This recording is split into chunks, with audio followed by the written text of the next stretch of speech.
My Jesus, my Savior, Lord, there is none like you. In all of my days, I want to praise the wonders of your mighty love.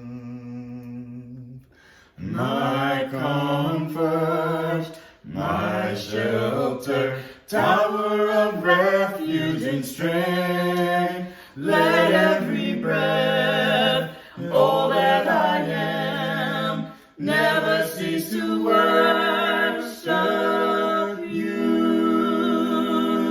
Shout to the Lord, all the earth, let us sing, power and majesty, praise to the King. Mountains bow down and the seas will roar at the sound of your name. I sing for joy at the works of your hands. Forever I'll love you, forever I'll stand. Nothing compares to the promise I have in you.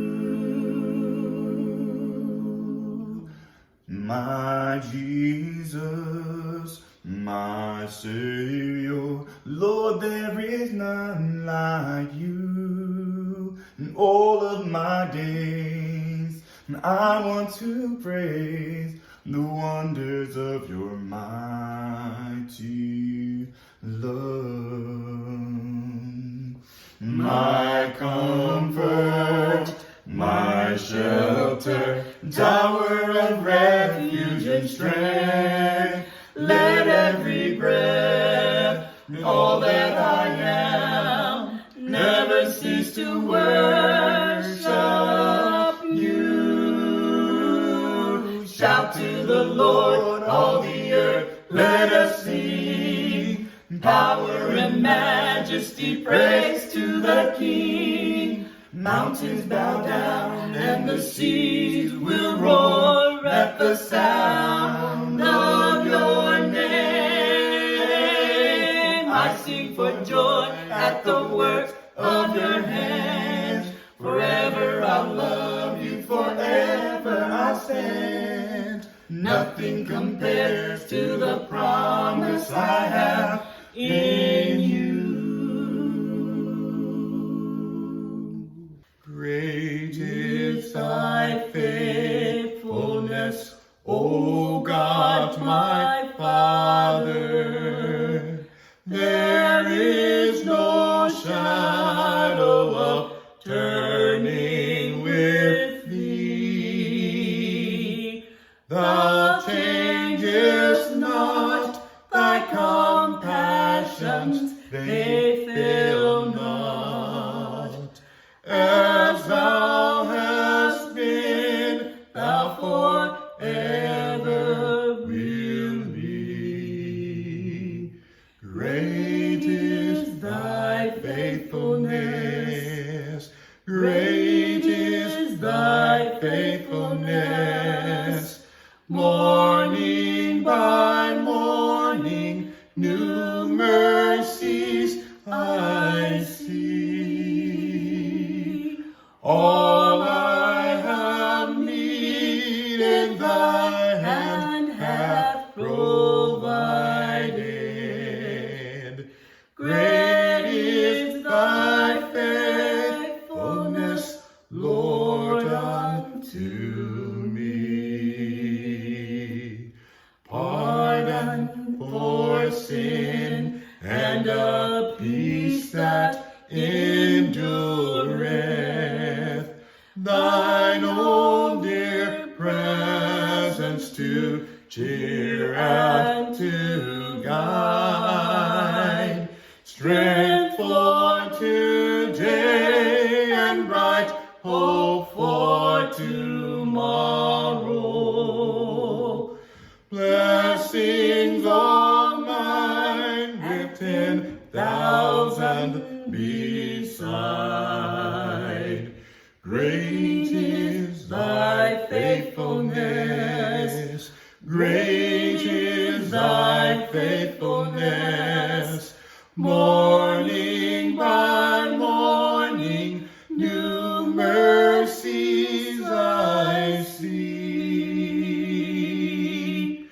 All I have needed, thy hand hath provided.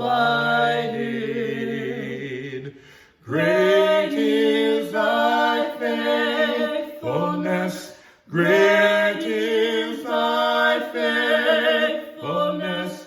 Great is thy faithfulness, Lord, unto me. Good morning, church family. Yesterday we celebrated Independence Day, the birthday of our country. About 244 years ago, the Declaration of Independence was signed, which set this country on a path of war for independence from Great Britain. Now the USA is a superpower in the world, and some feel that we are the greatest nation ever. However, God has something to say about that.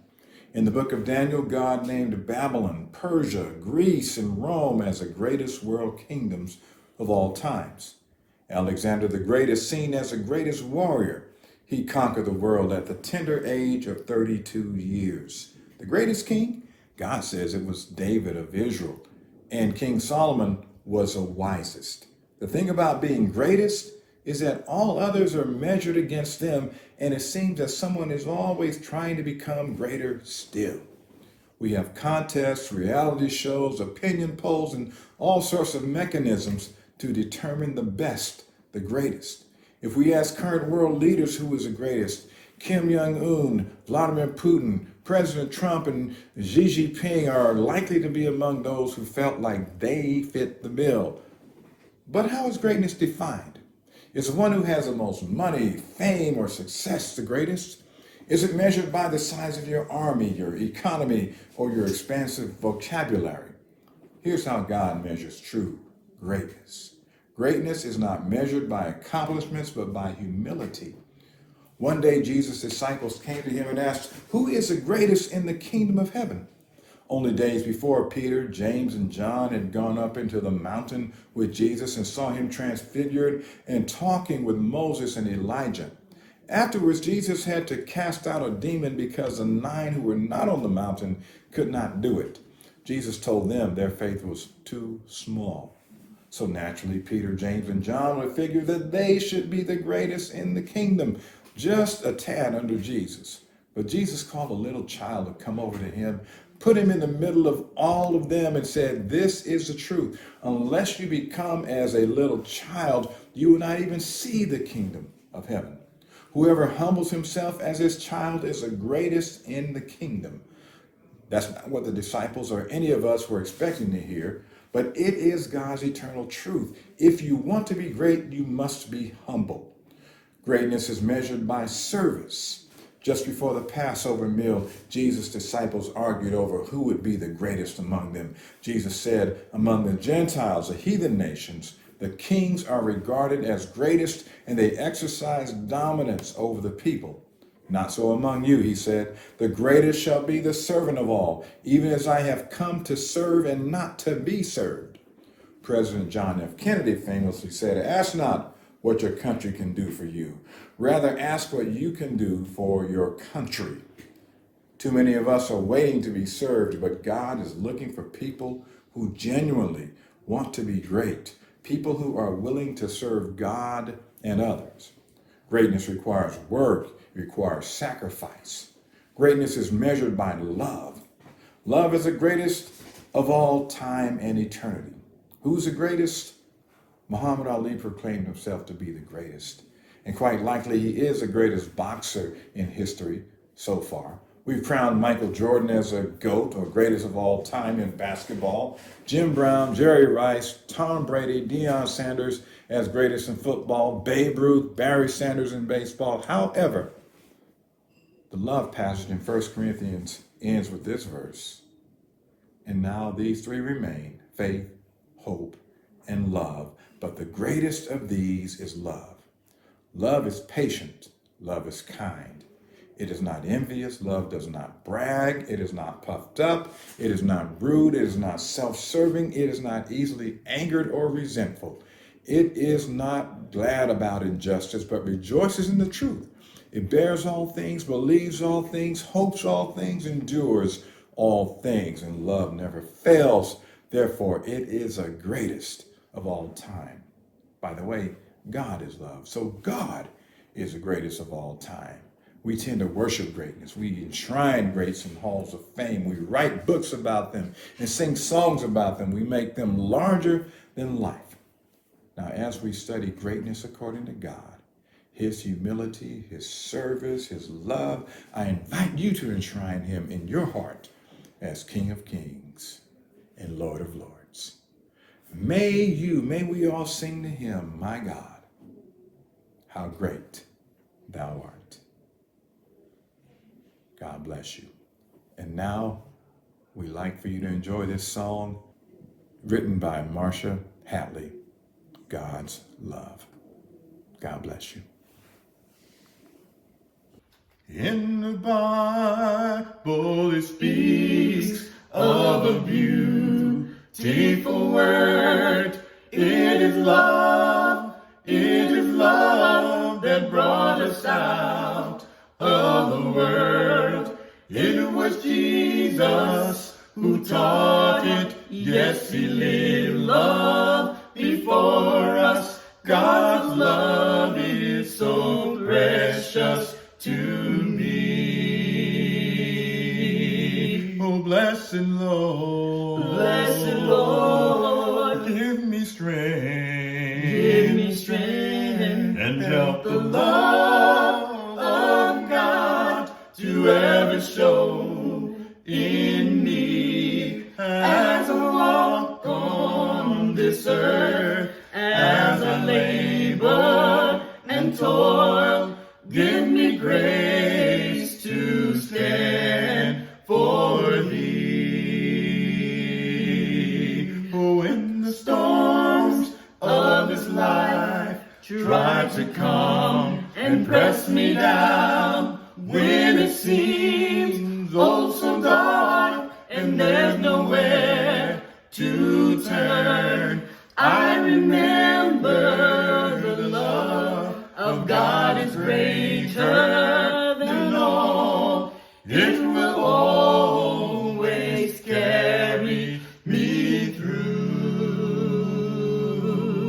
So blessed Lord, give me strength, and help the love of God to ever show in me as I walk on this earth, as I labor and toil. Give me grace to stand for Thee. Do you know what it means to have the love of the Lord raining down in your heart? It was sent from above. Yes, I know of that love. God's love so great and so strong. I'm resting in my Father's arms. Oh, blessed Lord, give me strength, and help the love of God to ever show in me as I walk on this earth, as I labor and toil. Give me grace